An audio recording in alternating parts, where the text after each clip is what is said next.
Cinderella. Once upon a time there was a gentleman who married for his second wife the proudest and most haughty woman there ever was.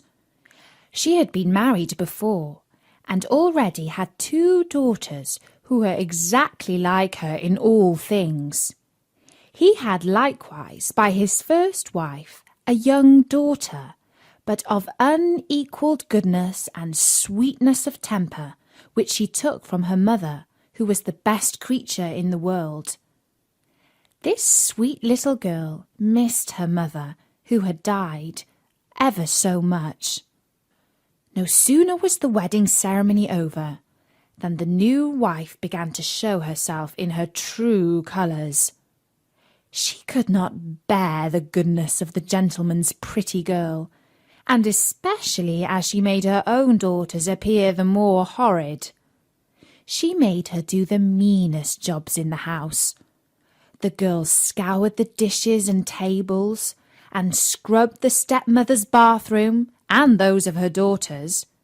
She slept in a little attic upon a wretched straw bed, while her sisters lay upon beds with the softest pillows in fine rooms, with floors covered with beautiful carpets, and walls on which hung looking-glasses so large that they might see themselves at their full length from head to foot. As she was doing this, they said to her, "Cinderella, would you not be glad to go to the ball?" "Alas," said she, "you only jeer me. It is not for a poor girl like me to go there." "You're quite right," replied they. "It would make the people laugh to see a cinder wench at a ball." Anyone but Cinderella would have dressed their heads all wrong, but she was very good and dressed them perfectly well. The step-sisters were almost 2 days without eating. So much were they thrilled and excited. They broke above 12 corsets in trying to be laced up tightly so that they might have a fine, slender shape, and they were continually at their looking-glass. At last the happy day came. They went to court, and Cinderella followed them with her eyes as long as she could, and when she had lost sight of them, she fell a-crying. Just then her fairy godmother, who used to watch over her secretly, saw her all in tears, and appeared at her side, and asked her what was the matter. I wish I could. She was not able to speak the rest, being interrupted by her tears and sobbing. This fairy godmother of hers said to her, "You wish you could go to the ball, is it not so?" "Yes," cried Cinderella with a great sigh. "Well," said her godmother, "be but a good girl, and I will see that you shall go to the ball." Then she took her into her secret room and said to her, "Run into the garden and bring me a pumpkin." Cinderella went immediately to gather the finest she could and brought it to her godmother, not being able to imagine how this pumpkin could make her go to the ball. Her godmother scooped out all the inside of the big vegetable, leaving nothing but the rind, which done, she struck it with her wand, and the pumpkin was instantly turned into a fine coach, gilded all over with gold. She then went to look into her mouse-trap, where she found 6 mice, all alive, and ordered Cinderella to lift up a little the trap-door.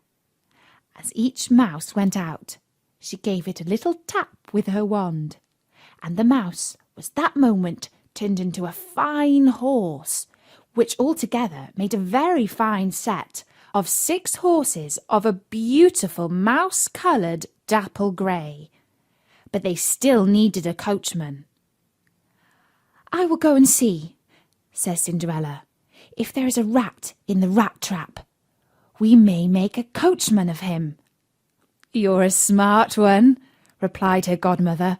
"Go and look." Cinderella brought the trap to her, and in it there were 3 huge rats.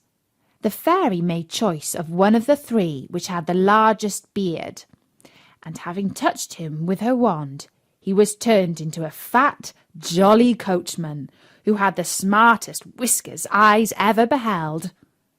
After that she said to her, "Go again into the garden, and you will find 6 lizards behind the watering pot. Bring them to me."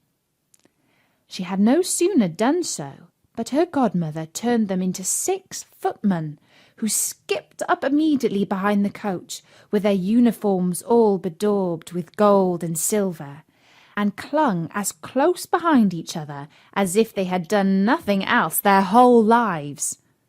The fairy then said to Cinderella, "Well, you have here transport fit to take you to the ball. Are you not pleased with it?" "Oh, yes," cried she. "But must I go there as I am, in these nasty rags?" Her godmother only just touched her with her wand, and at the same instant her clothes were turned into a cloth of gold and silver, all beset with jewels. This done, she gave her a pair of glass slippers, the prettiest in the whole world.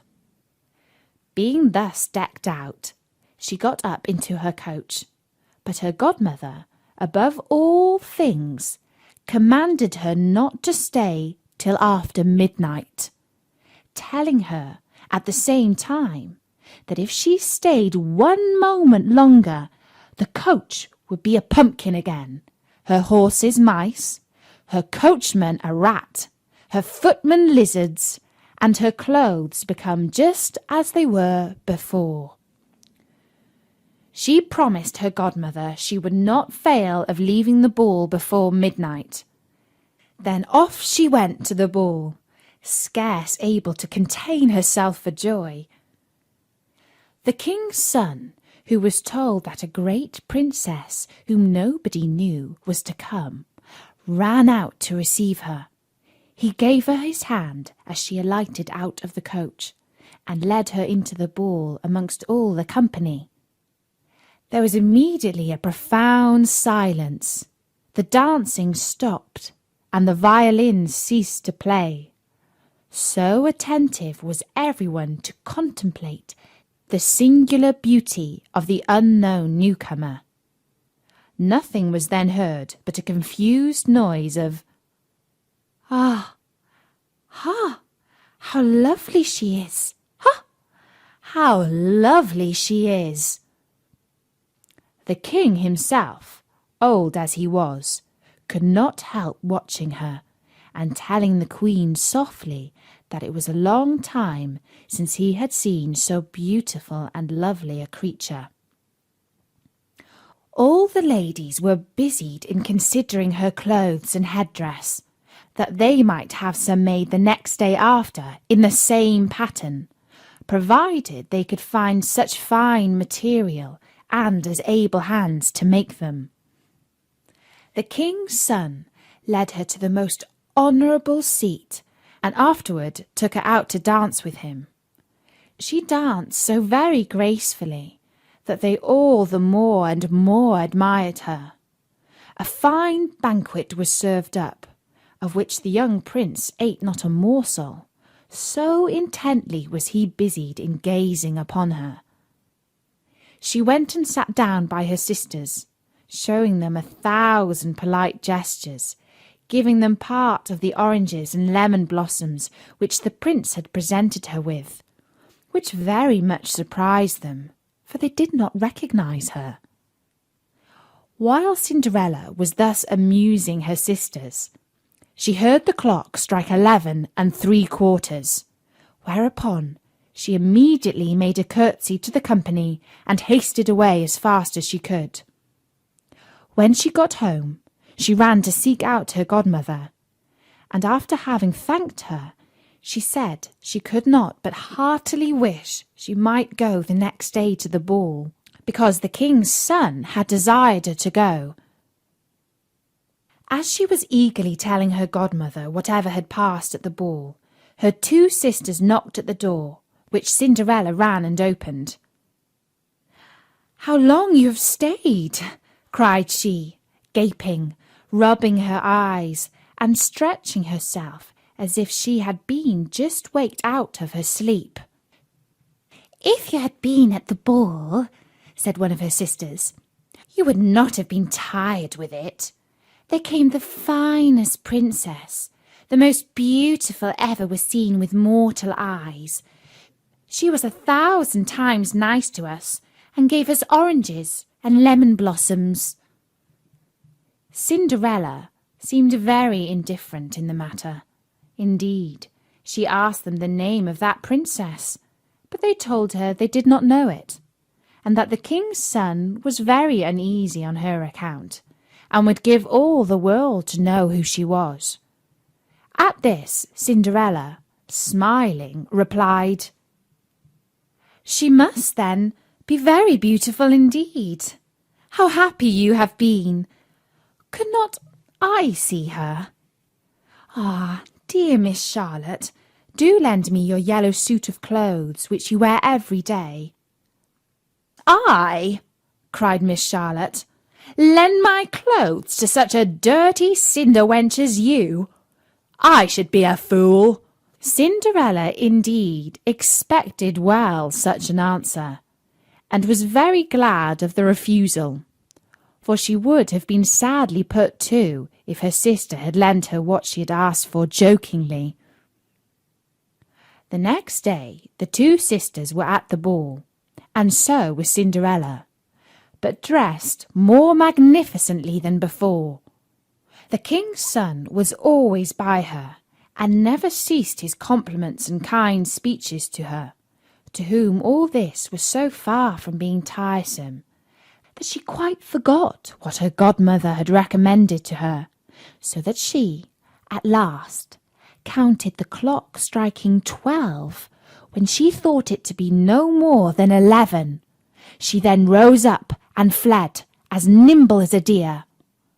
The prince followed, but could not overtake her. She left behind one of her glass slippers, which the prince took up most carefully. She got home, but quite out of breath, and in her nasty old clothes, having nothing left of all her finery but one of the little slippers, fellow to that she had dropped. The guards at the palace gate were asked if they had not seen a princess go out. They replied that they had seen nobody go out but a young girl, very meanly dressed, and who had more the air of a poor country wench than a gentlewoman. When the two sisters returned from the ball, Cinderella asked them if they had been well entertained, and if the fine lady had been there.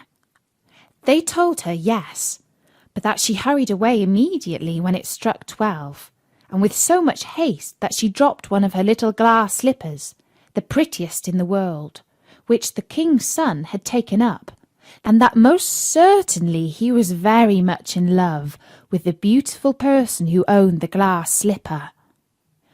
What they said was very true, for a few days after, the king's son commanded it to be proclaimed by sound of trumpet that he would marry the young woman whose foot would perfectly fit the slipper.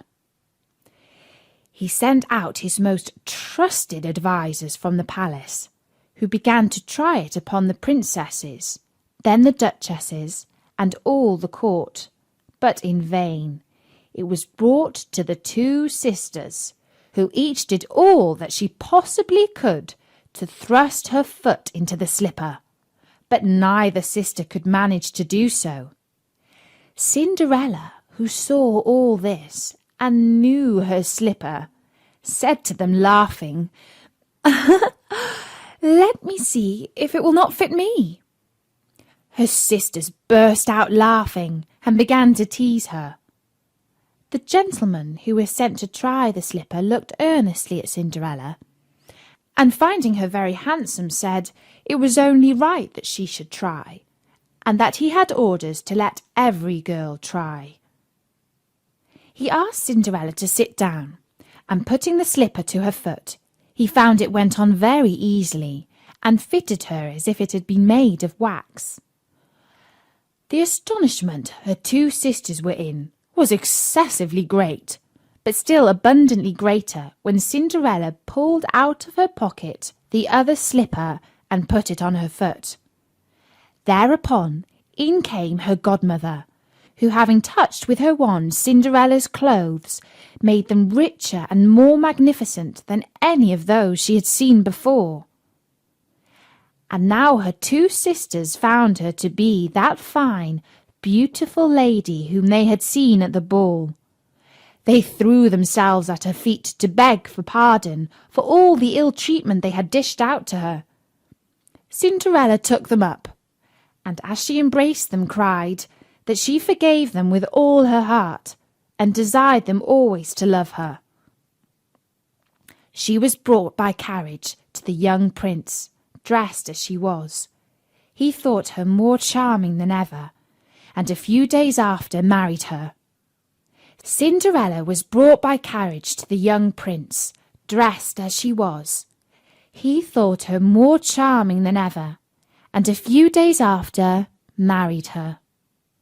Cinderella, who was no less good than beautiful, gave her two sisters rooms in the palace, and that very same day matched them with two great lords of the court.